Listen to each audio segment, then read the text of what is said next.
phone काय करो भाई दिल पे थोड़ा बोले मामा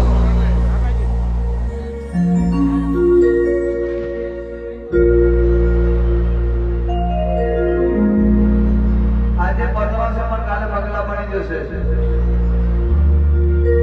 આજે પકડો છે પણ કાલે હમીર નહીં આવે